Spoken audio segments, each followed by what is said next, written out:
clock is ticking for the Irish agricultural sector, which has to make emission cuts of 25% by 2030. Radical policy changes are coming down the tracks from as early as January that will massively change how farmers, especially those involved in dairy, can operate. In simple terms, for many in West Cork, it will mean stocking less cows or requiring more land. Minister Emma Connolly insists there won't be forced cuts to the national herd, but farmers say the climate policies being imposed on them are a cull by any other name. They say they know the role they have to play in the National Climate Action Plan, but they want reassurances from government that steps they're taking now will be enough. However you look at it, everything points to 2023 being one of the most challenging years ever for farming. Skibbereen agricultural consultant Owen O'Driscoll outlines how the main policy changes will impact the sector in West Cork.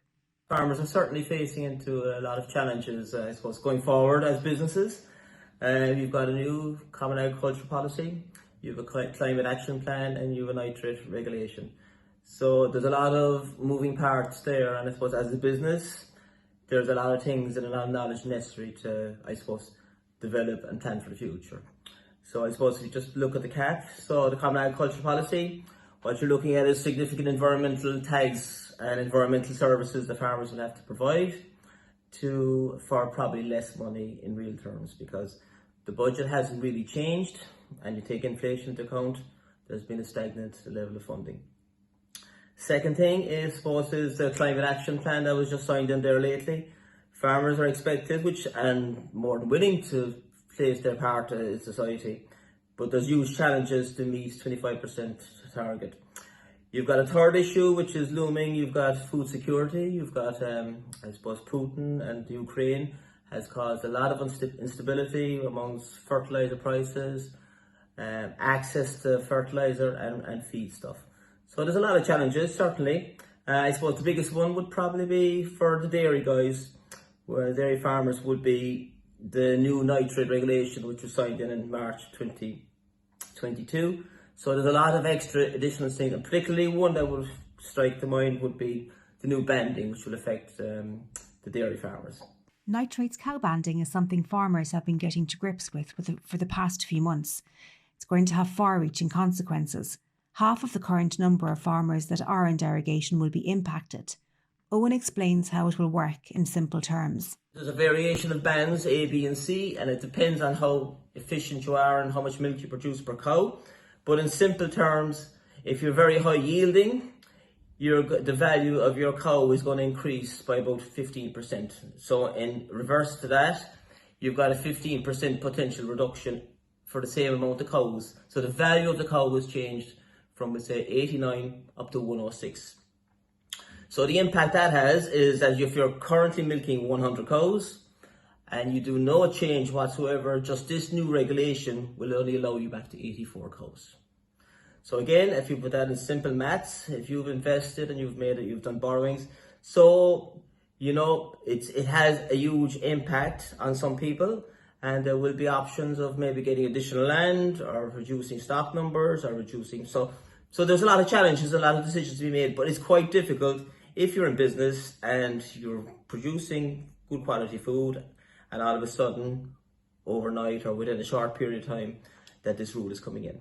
The ICMSA has called for banding to be suspended, as it says farmers haven't been sufficiently prepared, but that's not looking likely now.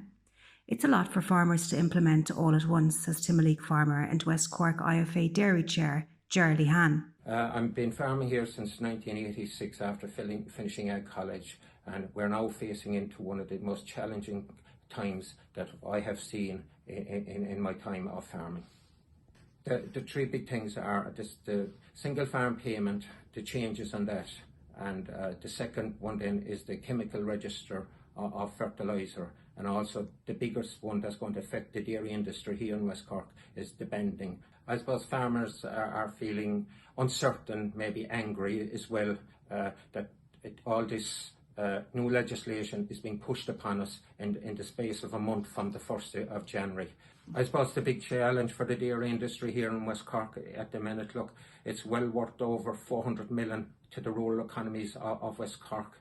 And as that's the big challenge for dairy farmers that are going to come in the higher band is the availability of land, and to get that, then we're going to have a situation where we're going to be competing with tillagemen, beefmen, and look, the dairy industry in West Cork, I suppose, we've put in 100 million euros into our fabulous plant in Carberry, and that is our challenge at the minute, to maintain cow numbers here in West Cork, and to fully utilise that plant that we have invested so much in West Cork. West Cork ICMSA Chair Eileen Callan feels there should be better communication between policymakers and farmers. We're not denying that there is an emissions problem in agriculture. That's a given, that's a fact, but we are custodians of the land. We are out there, we are walking the land, Emma, every day. We're just not sitting in our car, we are out there, we are active. I suppose most farmers at this stage are highly educated. We've all gone to third level, or we've gone to ag college and so on, and we're always farmers that are, farmers are always good to take new incentives on board, I think. I suppose at this stage what we really do we need a bit of time. We have a plan. What we have is a plan, and we're the only industry, I think, to have that plan, which is the MAC curve by Teagasc. But we do need time, Emma, and to get our house in order. But farmers aren't feeling listened to, and that's reflected in a recent UCD survey which found over half of farmers are experiencing moderate to extremely severe depression.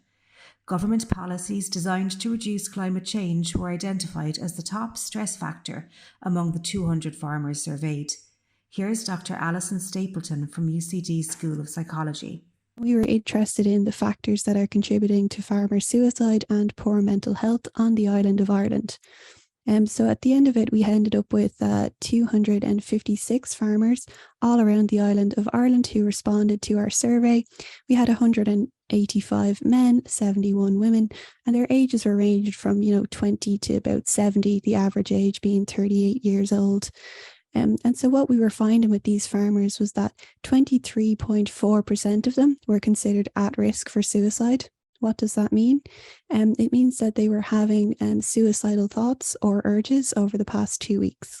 So that's almost 1 in 4 farmers at risk for suicide. As well as stress and frustration, there's also a feeling that the system is somehow skewed against the farmer, as Owen O'Driscoll explains. I understand how farmers are frustrated with the policies and the regulations that are out there, and I suppose there is a share of anomalies there in relation to our policies, and I think farmers and farmer organisations need to, and policymakers need to be aware of this and cognizant of it.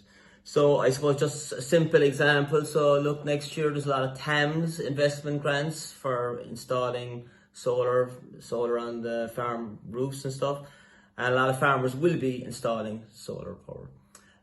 But the carbon counting towards our climate action goes into the industry rather than to agriculture. So that's incorrect. So there you have a dairy farmer who's producing a zero carbon milk, maybe using solar panels, etc., and he or she is not, the agriculture sector is not getting the benefit for that. I suppose the second thing in relation to the carbon counting, the accounting system. So basically what you have is your methane, which is the big issue with agriculture. It's a biogenic gas. It's a very soft gas. It's got a life cycle of about 12 years. It's recycled. It's renewable. It goes around the cycle. It's absorbed by our plants and it's very reversible. We have the same value per ton for our requirements as somebody like ourselves in an airplane or in the back of a car or carbon. So you're not dealing like with like. So I think these issues need to be dealt with, and again, it's something that policymakers need to look at and I suppose understand the value. Also, the last thing I suppose is we have a lot of hedgerows, acre schemes opening, a lot of hedgerows being planted, there's a new afforestation plantation. So there's a lot of positive things that agriculture are doing going forward under the new CAP. So these will all mitigate and they will meet our targets for our 2030 obligations, I would think. Enda Buckley, Director of Sustainability at Carberry Group, shares the sentiment.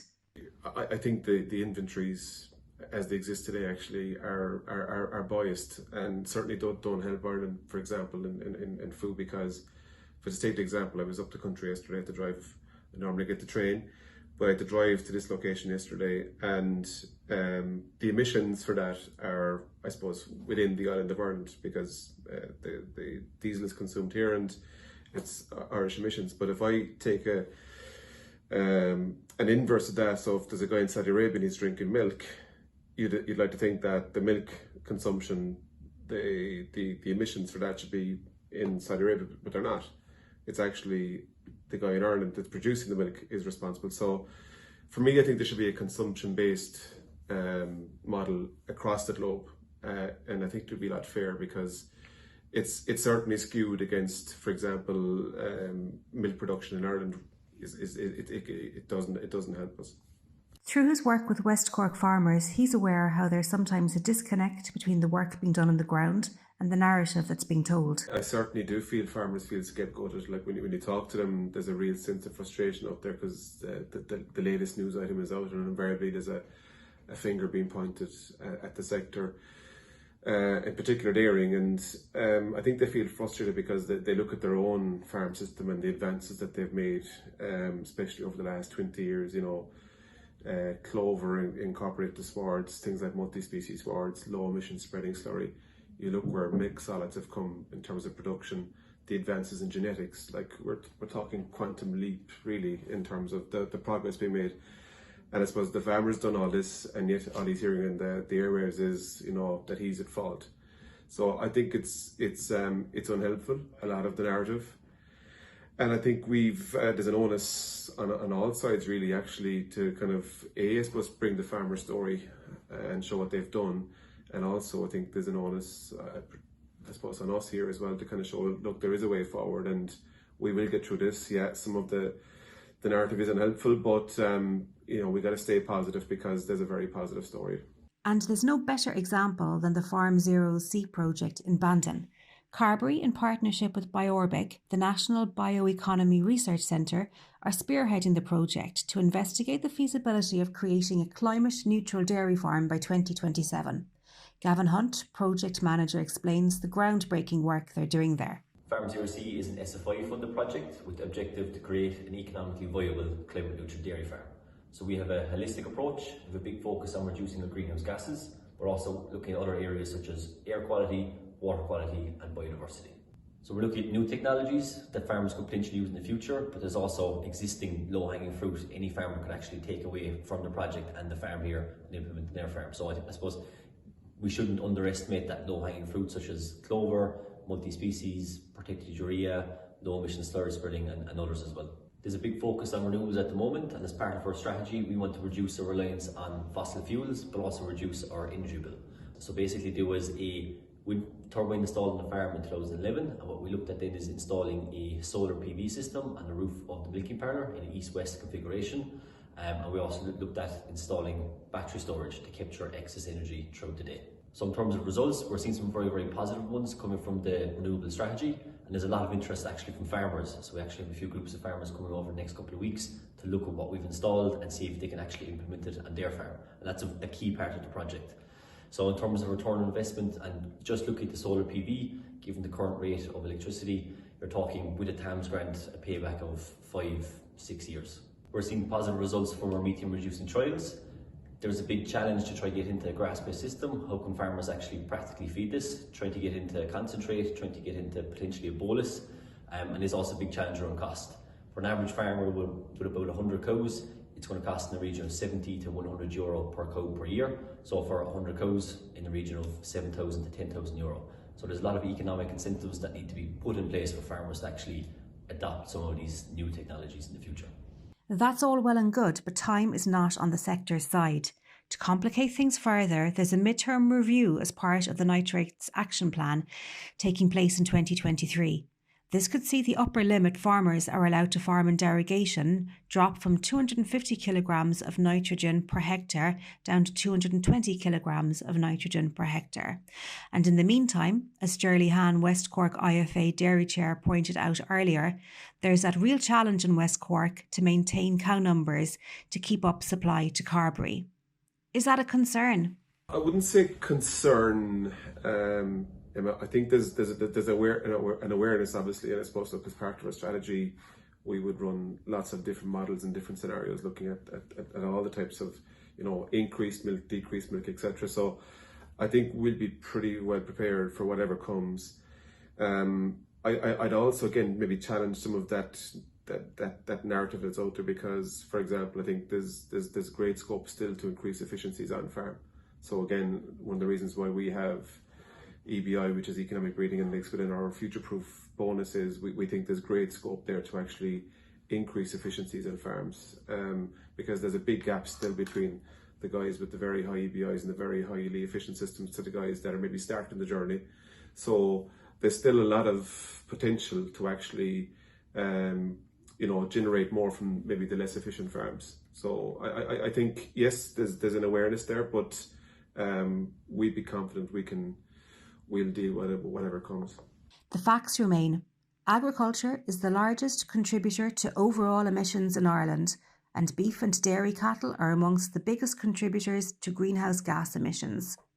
Farmers say they're not laggards, but they need more time. The next couple of years are going to be challenging, but farmers are always dealing with challenges, and they're very innovative and they're very robust, and I think they'll deal with the challenges. We need a budget to be put in place to compensate us and help us get over the line. There certainly are challenges ahead, Emma, and there are headwinds, but look, we've faced headwinds in the past, and I think, if you look over the history of farming in West Cork over the last 1,500 years, look at all the challenges that have been faced, and farmers in West Cork have proven one thing, that they're very, very adaptive, they're flexible, and there's a lot of resilience there. And I've no doubt that resilience especially will serve them very, very, not just them, I think we're all in this together, will serve West Cork well into the next 100 years.